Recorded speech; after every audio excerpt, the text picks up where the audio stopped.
France को हराने के बाद जर्मनी ने अपने सैनिकों को आराम और मनोरंजन के लिए पेरिस भेज दिया।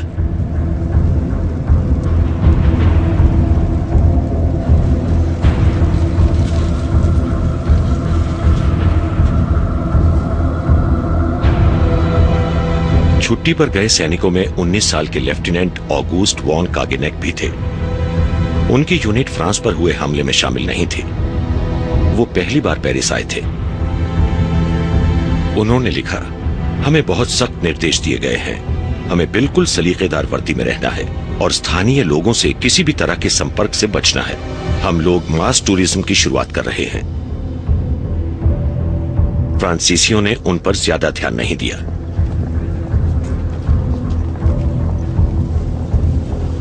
कुछ लोग तो उनसे संघर्ष भी करने लगे। टेलीफोन लाइंस को तबाह करने वाले ये 2 लोग जर्मन सैनिकों द्वारा मौत की सजा पाने वाले शुरुआती लोगों में से थे। मार्शल पेटां के तानाशाही शासन वाली नई फ्रांसीसी सरकार ने जर्मनी के साथ सहयोग करने का फैसला किया। पेटां ने यहूदी विरोधी कानून बनाए, जिनके तहत यहूदियों को सार्वजनिक जीवन से अलग कर दिया गया। पेटां ने हिटलर से हाथ मिला लिया था। हर रोज वेयरमाख्त की परेड होती थी।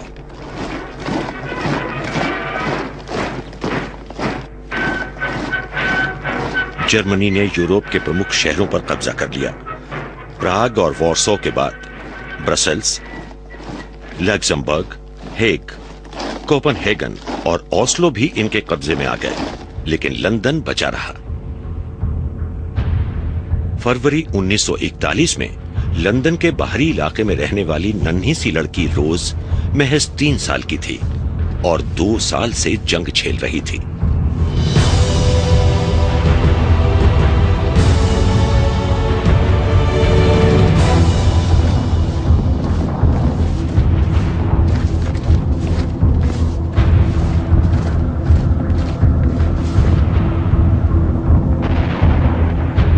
रोज साहसी थी और ब्रिटेन में वाकई साहस की जरूरत थी।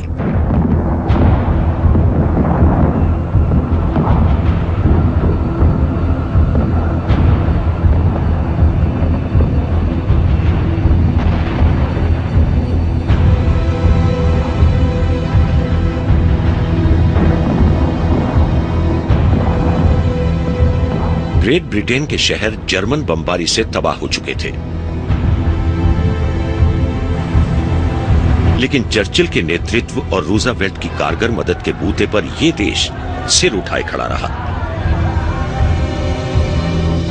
रूजवेल्ट को अमेरिका में तीसरी बार राष्ट्रपति चुन लिया गया था। अमेरिका में आम मत युद्ध के खिलाफ था, लेकिन रूजवेल्ट ने घोषणा की कि हमें लोकतंत्र को बचाने में मदद करनी चाहिए। वो ग्रेट ब्रिटेन को जो साजो सामान भेजते थे, उसका कुछ ही हिस्सा वहां पहुंच पाता था। समुद्र में हर ब्रिटिश जहाज को काफी खतरा रहता था। अटलांटिक महासागर में जर्मन पनडुब्बियों की भरमार थी। इनके पेरिस्कोप ब्रिटिश जहाजों को ढूंढते रहते थे।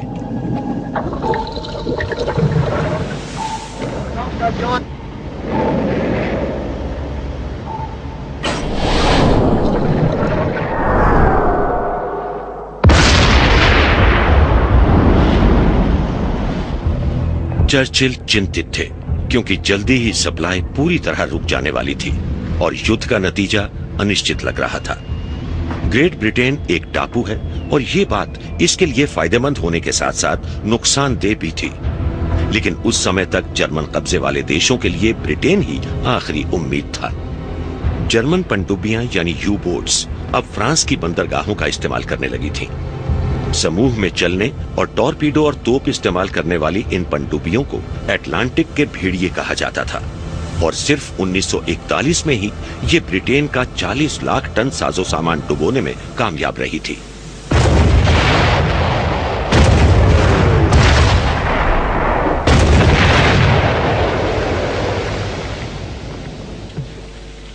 इस सीन में जर्मन पनडुब्बी के सैनिक एक डूबे हुए जहाज के ऐसे नाविकों की तरफ ब्रेड फेंक रहे हैं जिनके बचने की लगभग कोई संभावना नहीं है।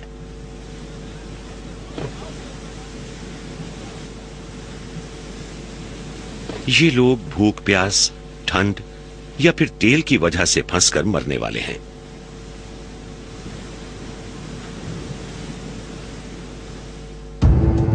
हिटलर अपनी पनडुब्बियों की कामयाबी से बहुत खुश था, लेकिन अमेरिका द्वारा बड़े पैमाने पर हथियारों के उत्पादन से उसे चिंता हो रही थी। उसने अपने सेक्रेटरी बोमन से कहा, 1 साल में अमेरिका जंग में उतरने के लिए तैयार हो जाएगा। उसका सामना करने के लिए हमें ज्यादा कच्चा माल चाहिए। ये सारा माल पूरब में मौजूद है। हमें उस लिविंग स्पेस को जीतना होगा। इसके बाद सारी उम्मीदें खत्म हो जाने से ब्रिटेन को मजबूरन समझौता करना होगा। उस समय तक अमेरिका के लिए काफी देर हो चुकी होगी, लिहाजा हमें जल्दी से जल्दी रूस पर हमला कर देना चाहिए। हिटलर ने रूस पर हमले की इस योजना का नाम एक मध्यकालीन सम्राट फ्रेडरिक बारबारोसा के नाम पर ऑपरेशन बारबारोसा रखा। वेयरमाख्त ने अपनी फौज को पूरब में इकट्ठा करना शुरू कर दिया। लेफ्टिनेंट वॉन कागेनेक पोलैंड के लिए रवाना हो गए। पोलैंड के कैदियों और यहूदियों को विभिन्न निर्माण परियोजनाओं में काम पर लगा दिया गया।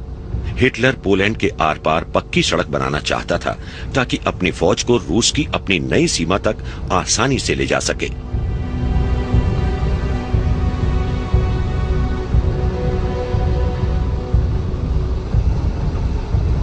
नाइन्थ पेंजर डिवीजन यहां वॉन कागेनेक की रेजिमेंट के साथ तैनात थी। वॉन ने लिखा, हमारी बगल में एसएस यूनिट है। उनके कमांडर ने एक दिन पूछा कि क्या तुम किसी यहूदी को देखना चाहते हो? उसके इशारे पर एक सैनिक नाटे से आदमी को ले आया। कमांडर ने उससे पूछा कि आज तुमने कितने लोगों के पैसे चुराए? वो आदमी खामोश रहा। इस पर उसे 10 डंडे मारने का हुक्म दिया गया। हम इसे देखकर बहुत दुखी हुए। ये पोलैंड पर हमारे कब्जे की सच्चाई थी। हमने बेरहमी के कुछ किस्से सुने तो थे, लेकिन ये जानना नामुमकिन था कि असल में क्या चल रहा है। ये देश बेजुबान देश बन चुका था। हमें पता नहीं था कि ये एक जाति संहार की शुरुआत थी, जिसमें हम भी अपनी ताकत और अपना साहस लगा रहे थे।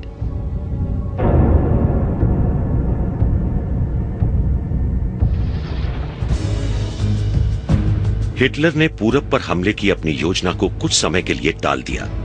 उसे अपने सहयोगी मुसोलिनी की मदद करनी थी, जो अपनी अलग लड़ाई लड़ना चाहता था। अफ्रीका में ब्रिटिश फौज ने हाल ही में इल डूचे को हरा दिया था। रेगिस्तान में इटली की फौज बदहाल थी। मुसोलिनी को बर्बादी से बचाने के लिए हिटलर ने अपने सबसे अच्छे जनरल्स में से एक जनरल रोमेल को उनकी आर्मर्ड डिवीजन अफ्रीका कोर के साथ लीबिया भेजा।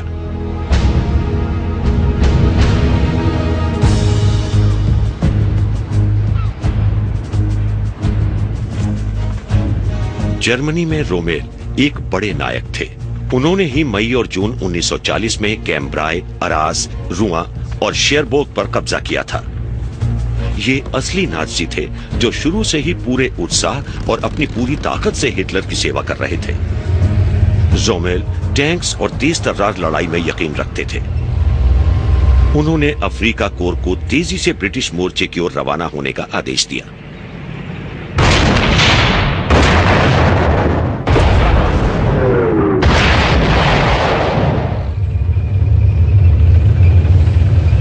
रोमेल काफी नाम कमा रहे थे।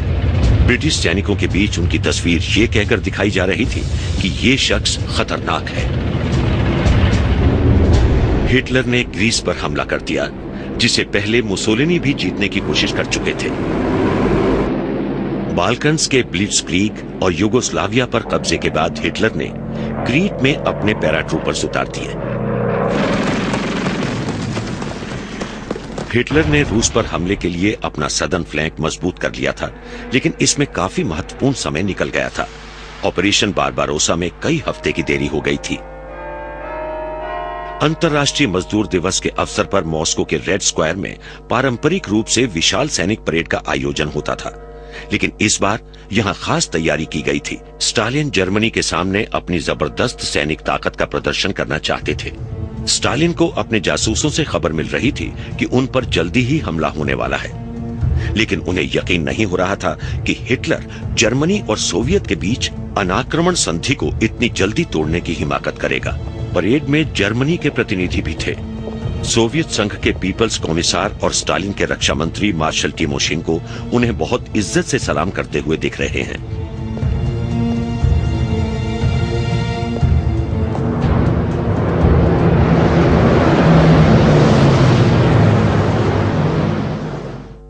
हिटलर हमले के लिए तैयार था, लेकिन वो 2 मोर्चों पर लड़ने से बचना चाहता था। वो ग्रेट ब्रिटेन से पहले समझौता कर लेना चाहता था। लंदन के बाहरी इलाके में जर्मन बमबारी से बचे एक घर में नन्ही रोज रेडियो सुन रहे अपने माता पिता की मदद कर रही थी कि बीबीसी पर अचानक एक चौंका देने वाली घोषणा हुई। स्कॉटलैंड में ग्लासगो के पास जर्मनी के एक विमान मेसरश्मिट 110 के अवशेष मिले थे। इसका पायलट पैराशूट से कूद गया था। पता लगा कि वो टॉप रैंकिंग का नाजी और हिटलर का डेप्यूटी रोडोल्फ हेस था। उसने कहा कि मैं शांति के मिशन पर आया हूं। हेस हिटलर के शुरुआती समर्थकों में से था। वो सबसे कट्टर लोगों में से भी था। Die Partei ist Hitler. Hitler aber ist Deutschland, wie Deutschland Hitler ist. Hitler siegt! हेस को लग रहा था कि उसकी भूमिका दूसरे नाजी नेताओं जितनी गौरवशाली नहीं है। वो अपने फ्यूरर के सामने साबित करना चाहता था कि सिर्फ रूडोल्फ हेस ही ग्रेट ब्रिटेन के साथ जंग खत्म करने का तरीका ढूंढ सकता है। लेकिन हेस को फौरन गिरफ्तार कर लिया गया। चर्चिल ने उसके प्रस्ताव को खारिज कर दिया और हिटलर ने कहा कि उसने उसे नहीं भेजा है। हेस की बाकी जिंदगी कैद में कटने वाली थी। इस बीच इंटेलिजेंस रिपोर्ट से संकेत मिल रहे थे कि हिटलर सोवियत संघ पर हमला करने की योजना बना रहा है, लेकिन स्टालिन ने इस पर ध्यान नहीं दिया। उन्होंने टोक्यो में तैनात सोवियत जासूस रिचर्ड सॉग के आखिरी संदेश को भी अनदेखा कर दिया। 30 मई 1941 के इस दस्तावेज में जर्मन हमले की चेतावनी थी।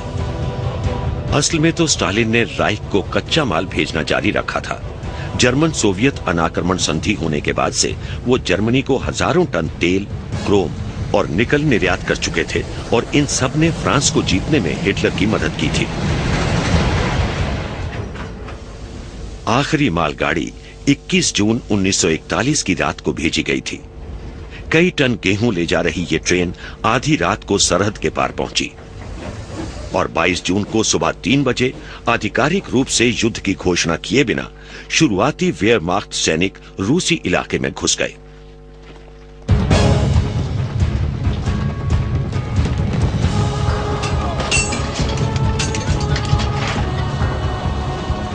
उनके पीछे 153 जर्मन डिवीजन्स भी घुस गईं और फिनलैंड, रोमानिया, स्लोवाकिया और हंगरी के सैनिक भी हमले में शामिल हो गए।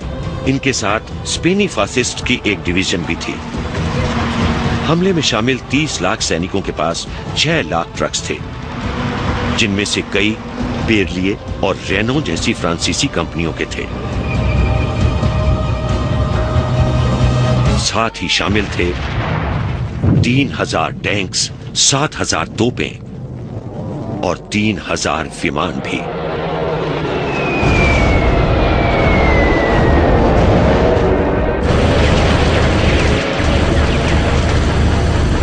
चौबीस घंटे के भीतर सोवियत संघ के 1500 विमानों को जमीन पर ही तबाह कर दिया गया।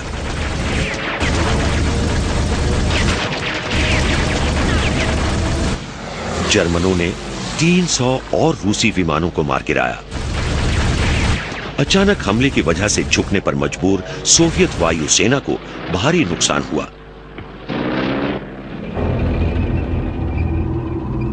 जर्मनी की फौज 3000 किलोमीटर के इलाके में 3 अलग अलग दिशाओं से हमले कर रही थी।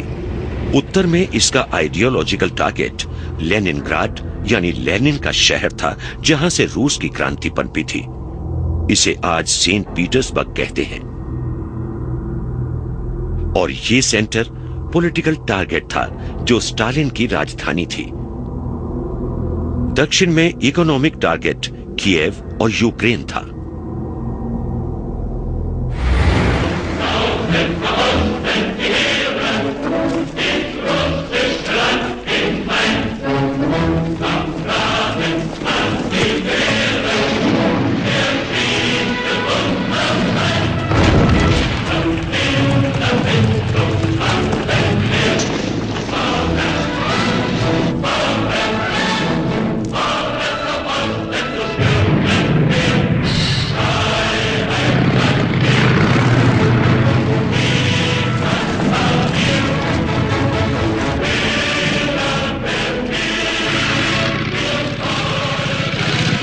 उत्तरी बाल्टिक राज्यों में कहीं कहीं जर्मनों को मुक्तिदाता समझा जा रहा था।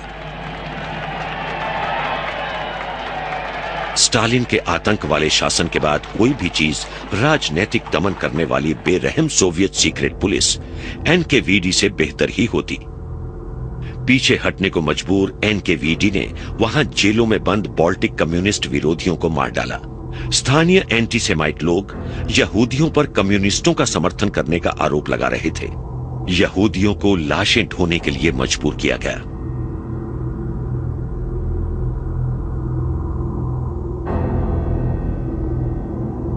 सभी बाल्टिक राज्यों में लोग यहूदियों की सामूहिक हत्या करने लगे और जर्मन लोग उन्हें यह कहकर उत्साहित करते थे कि कोई निशान मत छोड़ो।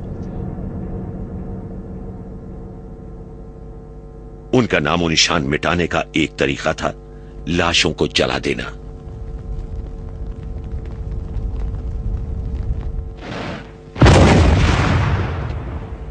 सेंट्रल फ्रंट में टैंक रणनीति के माहिर और ब्लिट्जक्रीग की शुरुआत करने वाले जनरल गुडेरियन स्टालिन लाइन के पास फंसे हुए थे। ये मोर्चों का एक ऐसा सिलसिला था जिसे पेंजर ग्रेनेडियर को लड़कर हासिल करना था।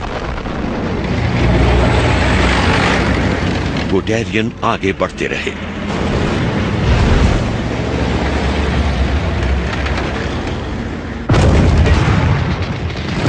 लेकिन एक ऐसी चीज ने उनकी बेहतरीन मोटराइज्ड यूनिट्स को धीमा कर दिया जिसकी उन्होंने कल्पना नहीं की थी।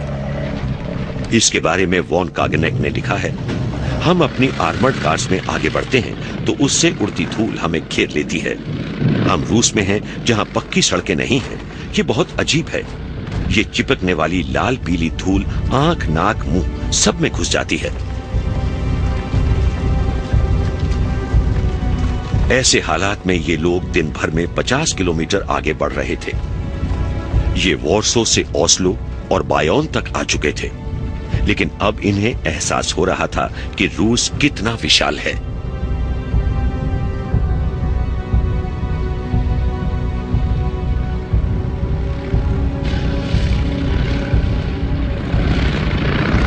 सैकड़ों किलोमीटर तक कहीं कोई गांव नजर नहीं आता था। रसद, ईंधन और गोला बारूद के ट्रक्स के लिए आगे बढ़ना लगातार मुश्किल होता जा रहा था। लेकिन जर्मन सैनिकों को एक और मुश्किल का सामना करना था। रूसी सैनिक उनका कड़ा मुकाबला कर रहे थे। एक नए किस्म का रूसी टैंक जंग में शामिल हुआ था और इसने दुश्मनों को चौंका दिया था। 30 टन का विशाल T-34 टैंक एक जबरदस्त तोप से लैस था और अपने चौड़े ट्रैक्स की बदौलत ये कहीं भी जा सकता था। मारक क्षमता और बख्तर की मोटाई में ये जर्मन टैंक से बेहतर था, लेकिन इसका रेडियो बहुत पुराने किस्म का था और गेयरबॉक्स में भी खामियां थीं।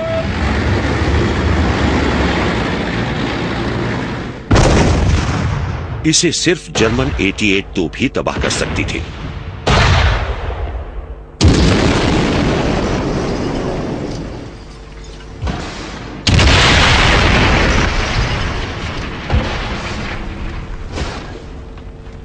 लेकिन इसके बावजूद जर्मन फौज के पास ज्यादा हथियार थे और खुद फौज भी ज्यादा ताकतवर थी। लेकिन उनके शब्दों में आइवंस कहलाने वाले ये रूसी फौजी आखिर तक कड़ा संघर्ष करने वाले थे। रूस को भारी नुकसान हो चुका था, लेकिन जर्मनी के हताहतों की संख्या भी बढ़ती जा रही थी।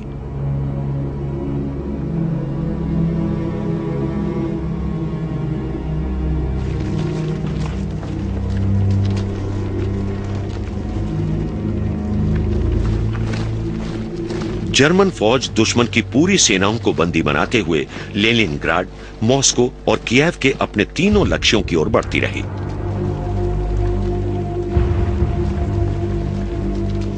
हिटलर ने सभी राजनीतिक कॉमिसार्स यानी कम्युनिस्ट पार्टी के उन लोगों को फौरन मार डालने का आदेश दिया जिन्हें हर फौजी यूनिट में अफसरों और सैनिकों पर नजर रखने के लिए तैनात किया गया था।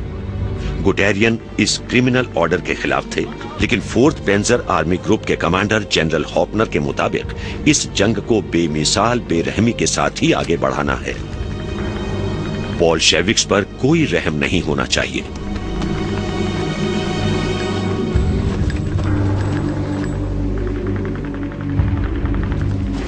बोल्शेविक्स यानी रूसी लोग अपने थोड़े से हथियारों से भरसक संघर्ष कर रहे थे।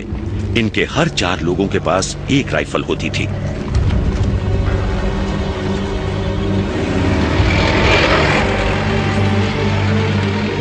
इन्हें मजबूर होकर पूरे मोर्चे पर पीछे हटना पड़ रहा था।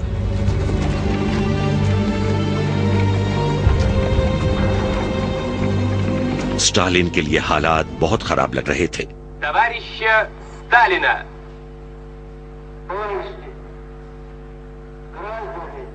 अपने जबरदस्त जॉर्जियन लहजे के साथ स्टालिन ने ऐसे शब्दों से भाषण की शुरुआत की जो उन्होंने पहले कभी नहीं कहे थे।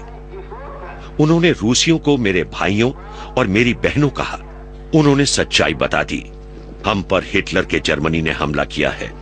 यह दुश्मन बहुत बेरहम और कठोर है। हमारे देश पर गंभीर खतरा है। ऐसे मुश्किल समय में स्टालिन ने भविष्यवाणी करने का साहस दिखाया। क्या यह सच है कि जर्मन की फासिस्ट फौजें अजेय हैं? नेपोलियन की सेना भी अजेय थी, लेकिन उसे मात खानी पड़ी थी।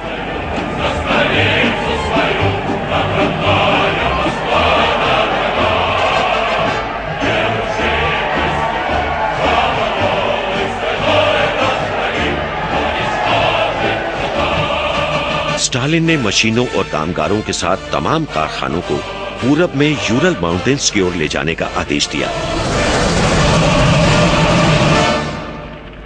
और उन्होंने किसानों को सख्त आदेश दिए कि अपने घर और खेत तबाह करके पूरे इलाके को खाली कर दो।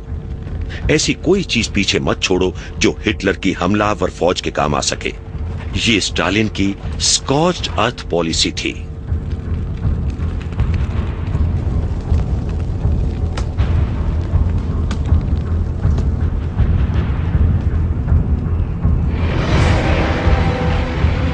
जर्मन अफसर नेपोलियन को नहीं भूले थे।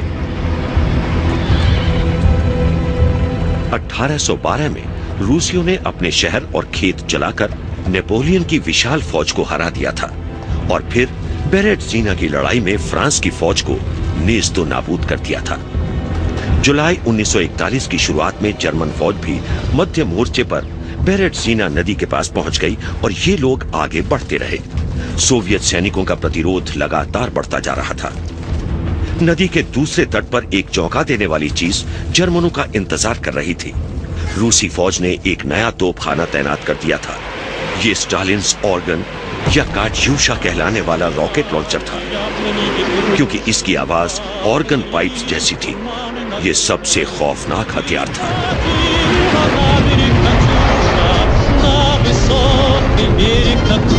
लेकिन जर्मनी की बढ़ती हुई फौज को कोई भी चीज नहीं रोक सकती थी। जुलाई के मध्य तक ये मॉस्को से पहले के अंतिम बड़े शहर स्मोलेंस्क पहुंच गए।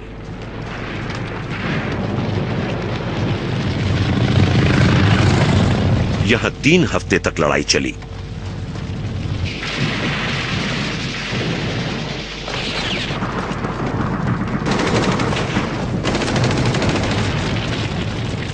जर्मन लाउडस्पीकर से समर्पण करने के आह्वान के बावजूद रूसी फौज आखिर तक सामना करती रही।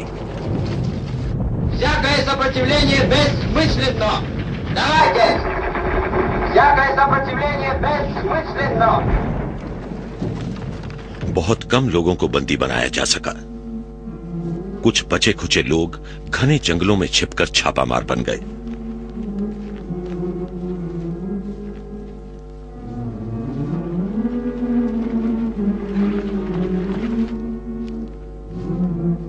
उनके साथ कई ग्रामीण और किसान भी थे जिन्हें उन्होंने लड़ना सिखाया। ये लोग देशद्रोहियों को ढूंढकर खत्म करते थे और दुश्मन की कम्युनिकेशन लाइंस को तोड़ते रहते थे।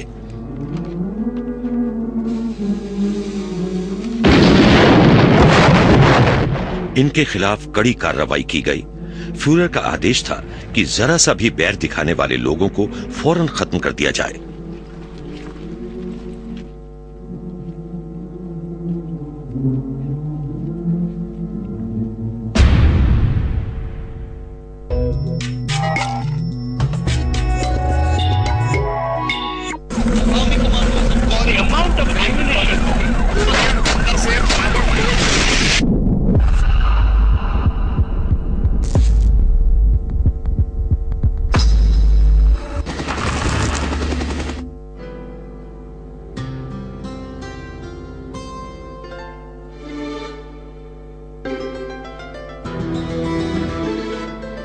हिटलर ने वेयरमाख्त के commander in chief field marshal coital से मशवरा किया।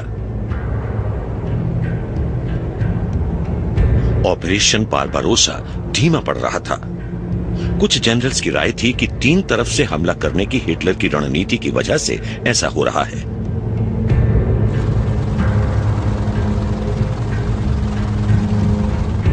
आर्म्स ग्रुप सेंटर के कमांडर मार्शल वॉन बॉक चाहते थे कि इसकी बजाय उनकी सारी फौज मॉस्को पर हमला करे। हिटलर मतभेद जाहिर करने का दुस्साहस करने वाले जनरल्स को पसंद नहीं करता था।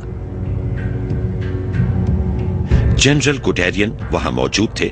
उन्होंने कहा कि अब हम मॉस्को से सिर्फ 350 किलोमीटर दूर हैं।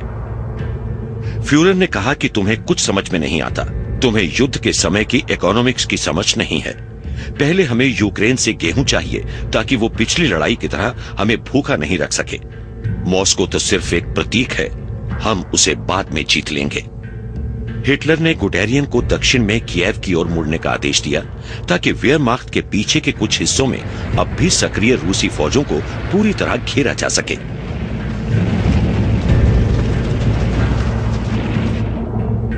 ये अब तक की सबसे बड़ी घेराबंदी थी। जर्मन सेना ने एक ही बार में 6 लाख रूसी सैनिकों को गिरफ्तार कर लिया। हिमलर इस मौके पर पहुंचा। युद्ध बंदियों को खिलाने का कोई इंतजाम नहीं किया गया था। हिमलर ने बड़ी बेरुखी से इन कैदियों को देखा जिन्हें वो उंटरमेंच या सब ह्यूमंस कहता था। उसने बड़ी बेरहमी से उन्हें भूखा मरने के लिए छोड़ दिया।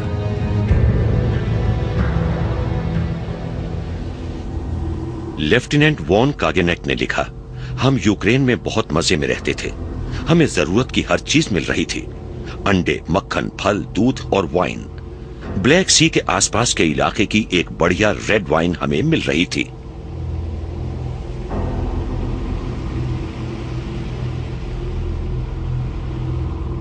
उन्होंने आगे लिखा, यूक्रेन के लोग खुशी खुशी हमारे पास आते थे और औरतें हमारे लिए ब्रेड और शहद लाती थीं। वो हमें मुक्तिदाता मान रहे थे।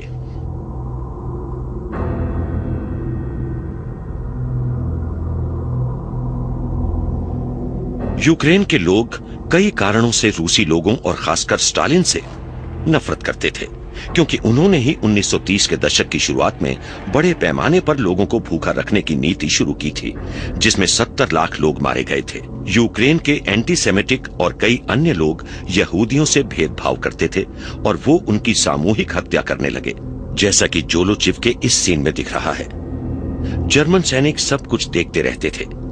असल में तो यूक्रेन के कई लोग नाजियों के साथ मिल गए थे, लेकिन जर्मनी ने एक सहयोगी हासिल करने का ये मौका गंवा दिया। राइख में दूसरी सबसे बड़ी हस्ती मार्शल गोयरिंग यूक्रेन पहुंचे। उन्होंने कहा, जो आदमी काम का नहीं है उसे खाना नहीं दिया जाए। जो लोग काम कर सकते हैं वो राइख के लिए काम करेंगे, बाकी लोगों को मरना होगा।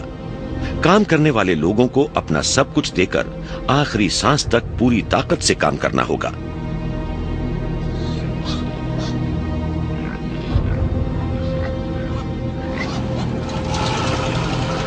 गोरिंग यूक्रेन को गुलाम बनाने और यहूदियों को खत्म करने की इस नीति को लागू करने के लिए यहां आए थे। इनके साथ नाजी नस्लवाद के मूल सिद्धांत की रचना करने वालों में शामिल एल्फ्रेड रोजेनबर्ग भी थे।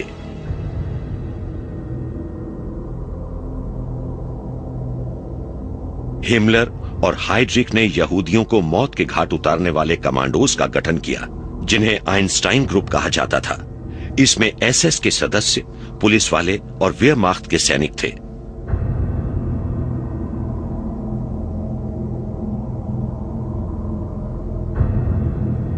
एसएस के लोग यहूदियों को जंगल में ले जाकर उन्हें कुदाल थमा देते थे ताकि वो खुद अपनी कब्र खोद सकें।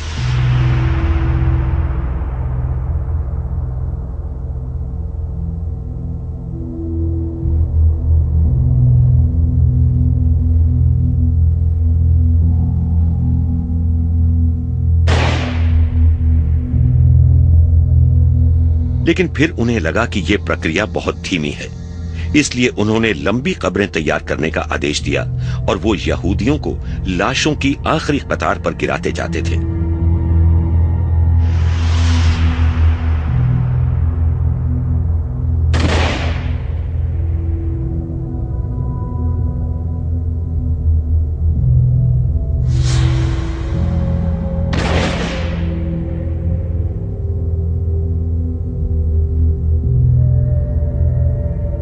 लेकिन इस प्रक्रिया में भी काफी समय लगता था। एसएस ने किएव के पास बाबी यार नाम की एक खाई तैयार की। 2 दिन में 33,771 यहूदियों को मौत के घाट उतार दिया गया, जिनमें मर्द, औरतें और बच्चे सभी शामिल थे।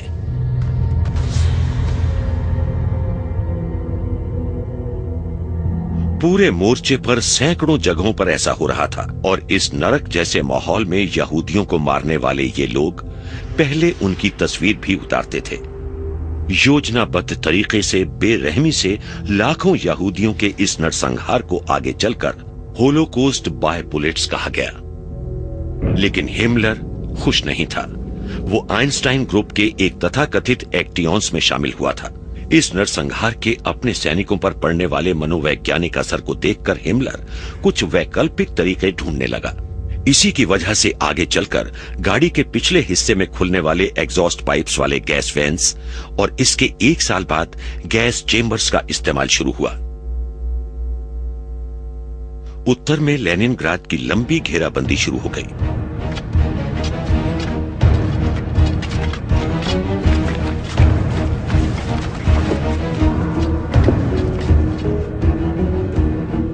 जर्मनी की योजना यह थी कि सड़कों पर लड़ने की बजाय तोपखाने से हमला किया जाए और लोगों को घेरकर भूख से खत्म कर दिया जाए।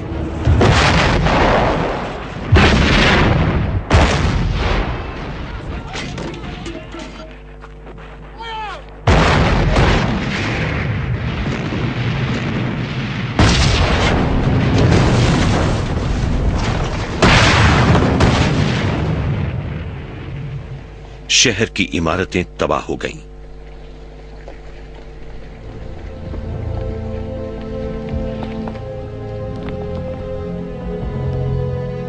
एक हवाई हमले में जू का हाथी भी मारा गया। खाने की राशनिंग न्यूनतम आवश्यकताओं से भी नीचे पहुंच गई। लेकिन सर्दी शुरू होने के साथ हालात और बिगड़ने वाले थे।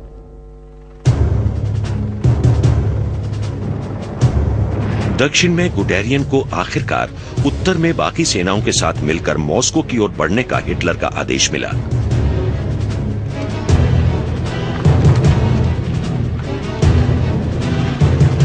लेनिनग्राड से ओडेसा तक फैले इस विशाल मोर्चे पर मॉस्को की ओर बढ़ रहे जर्मन सैनिकों को रोकना लगभग नामुमकिन लग रहा था।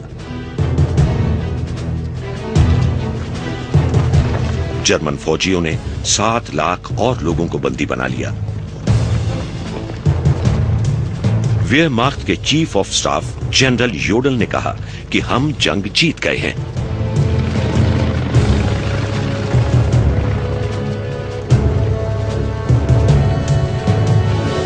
वॉन कागेनेक ने लिखा, हमें अचानक अपने सबसे जबरदस्त दुश्मन का सामना करना पड़ रहा है। ये शरद ऋतु की बारिश और कीचड़ है, जिसे रूसी लोग रेस्पुटीजा कहते हैं।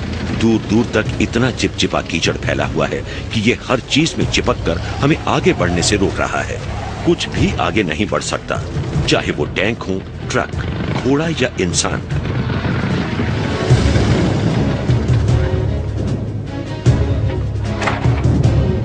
इससे आगे बढ़ना नामुमकिन हो गया है।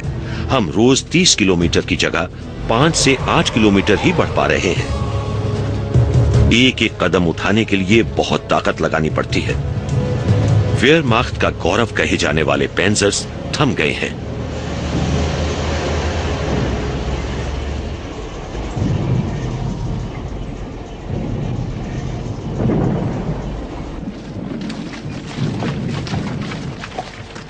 हिटलर ने अपने सैनिकों को लिखा, पूर्वी मोर्चे के सैनिकों, साथियों, आज आखिरी निर्णायक लड़ाई शुरू हो रही है।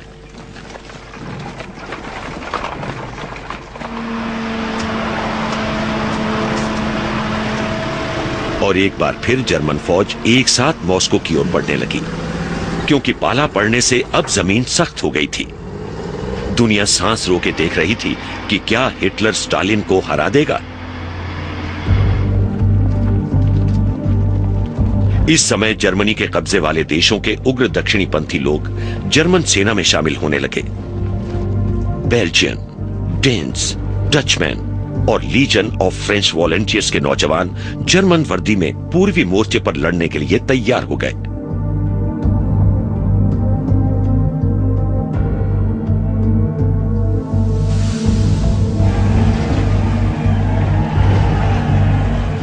ये मुश्किल में पड़ने वाले थे।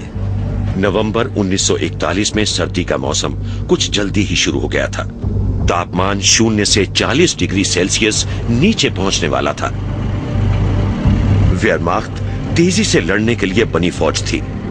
इसे 4 महीने में ही रूस को हरा देना था। यह सर्दी झेलने के लिए नहीं बनी थी। गुडेरियन ने लिखा है, किसी तरह पेट भरने और सर्दी के लायक लिबास के बिना ही तैनात इन सैनिकों को रहने की मामूली सी जगह के लिए झगड़ते हुए देखकर बहुत बुरा लगता है। ये लोग छोटे से छोटे गांव पर कब्जा करने के लिए भी संघर्ष कर रहे हैं।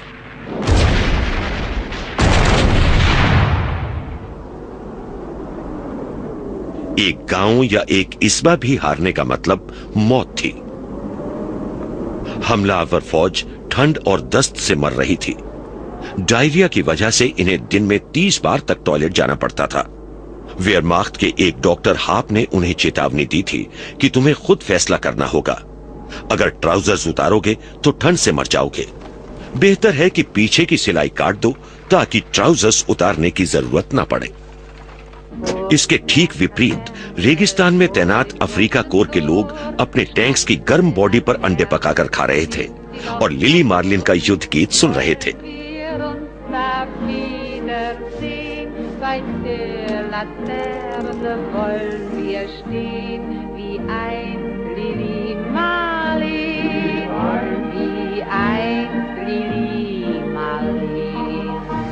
रेगिस्तान की जंग भी रेत में दबती जा रही थी। पेट्रोल और रसद की कमी होने लगी थी। रोमल ने रुकने का आदेश दिया, लेकिन वो एक नए हमले की योजना बना रहे थे जिसमें इनके अफ्रीका कोर के लोगों को और मुश्किलें झेलनी थी। इस बीच मॉस्को की ओर बढ़ रहे जर्मन फौजी ना तो नहा पा रहे थे और ना कपड़े बदल पा रहे थे। अपने दुश्मनों की तरह ये भी जुओं और खुजली, यहां तक कि टाइफस पैदा करने वाले परजीवियों से भी बेहाल थे। नेपोलियन की ग्रैंड आर्मी के 1 लाख से ज्यादा लोग टाइफस से मारे गए थे। इस सब के बावजूद वेयरमाख्त आगे बढ़ता जा रहा था।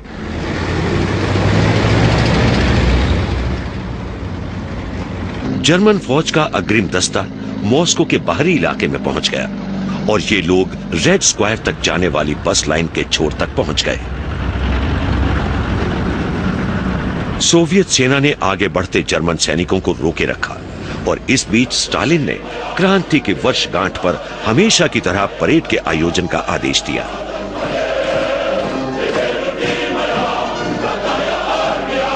अपने सैनिकों का मनोबल बढ़ाने के लिए स्टालिन ने अतीत की बातें याद दिलाने वाला भाषण दिया, जिसमें जार के जमाने के महान सैनिकों का जिक्र था। आप अपने गौरवशाली पूर्वज Alexander Nevsky, Dmitry Pozharsky, Alexander Suvorov और मिखाइल कुतुजोव का नाम डूबने न दें। स्टालिन ने मॉस्को की रक्षा की योजना अपने सबसे अच्छे जनरल्स में से एक और गुडेरियन जैसे ही टैंक स्पेशलिस्ट 45 वर्षीय जनरल ज़्यूकोव के साथ मिलकर बनाई थी। किस्मत ज़्यूकोव के साथ थी। सोवियत जासूस सॉग ने पता लगाया था कि हिटलर का सहयोगी होने के बावजूद जापान ने रूस पर हमला नहीं करने का फैसला किया था, क्योंकि उसका प्रमुख दुश्मन अमेरिका था। इससे ज़्यूकोव को सुदूर पूर्व में सैनिकों की तादाद कम करने का मौका मिल गया। वो कई साइबेरियन डिविजन्स ले आए। ये लोग जरूरी साजो सामान से लैस थे। साइबेरिया के लोग ठंड से नहीं डरते थे और ये हर माहौल का सामना करने के आदी थे। ये लोग अपने साथ अपने स्कीज और अपने रेंडियर्स लेकर आए थे।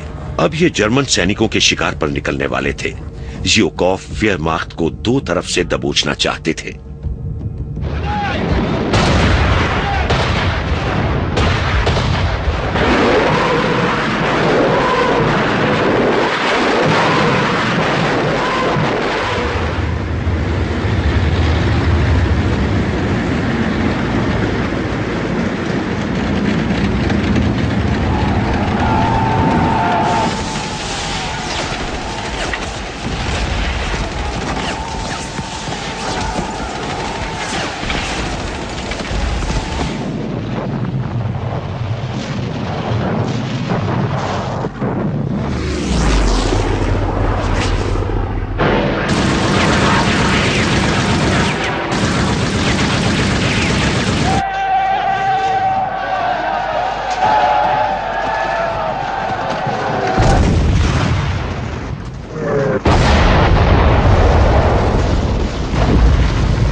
लगभग 30,000 जर्मन मारे गए या लापता हो गए।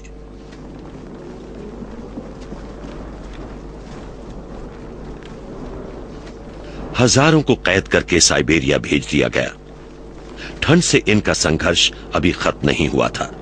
इनमें से 1/3 से भी कम लोग लगभग 15 साल बाद घर लौट पाए।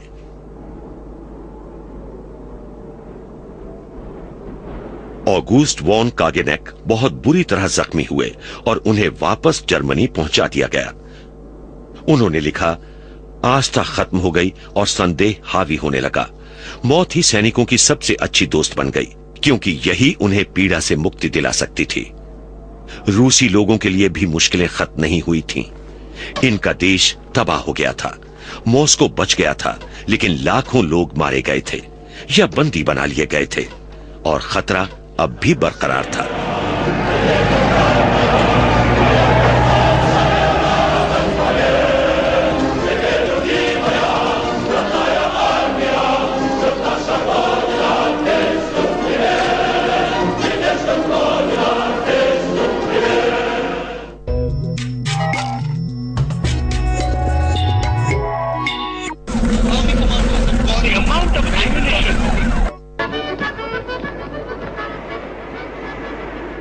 वेयरमाख्त को 200 किलोमीटर पीछे धकेल दिया गया।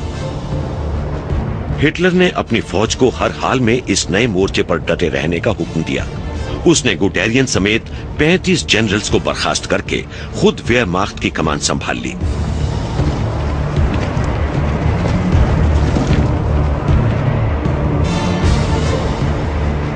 हिटलर को अपनी फौज के मोर्चे को फिर से कायम करने और अपने सैनिकों को फिर से हथियारों से लैस करने में कामयाबी मिलने वाली थी और वो बदला लेने की योजना बनाने लगा था। वेयरमाख्त अब भी रूस में मजबूती से टिकी हुई थी। हिटलर एक बार फिर बवेरिया में अपने शैले में अपने कुत्तों के पास लौट गया। उसकी राय में मॉस्को के बाहर हुई यह हार उनके जनरल्स और उनके कूटनीतिज्ञों की गलती थी। उन्हीं लोगों ने तो दावा किया था कि पोलैंड की जंग में फ्रांस और ब्रिटेन शामिल नहीं होंगे, और ये जर्मन इंटेलिजेंस सर्विस आबवेयर की भी गलती थी, जिसने उसे रूसी फौज की हालत के बारे में गलत जानकारी दी थी। हिटलर ने आगे कहा, बोल्शेविक सेना बर्बर अविवेक से लड़ने वाले ग्रामीणों और उग्र कम्युनिज्म से प्रशिक्षित कामगारों से बनी है। लेकिन हिटलर को अपनी किस्मत पर भरोसा था। उसे लग रहा था कि वो जीत जाएगा। वो हां में हां मिलाने वालों के साथ मजे कर रहा था। यहां बोमन की मिस्ट्रेस हिटलर को जर्मन सिनेमा की एक जानी मानी अभिनेत्री मैग्डा स्नाइडर से मिलवा रही हैं।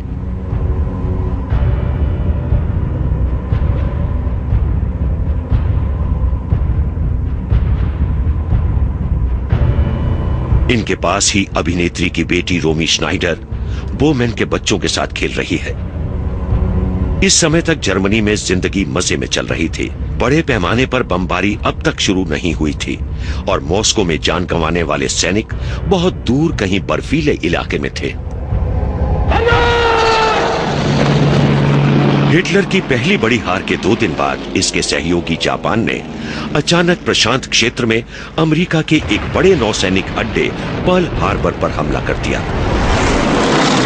जापानी विमानों के हमले के साथ ही ये युद्ध अब विश्व युद्ध बन गया।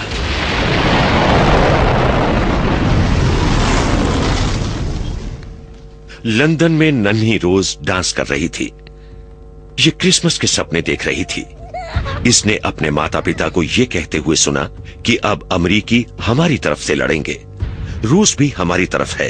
अब इस लड़ाई में हम ब्रिटिश लोग अकेले नहीं हैं।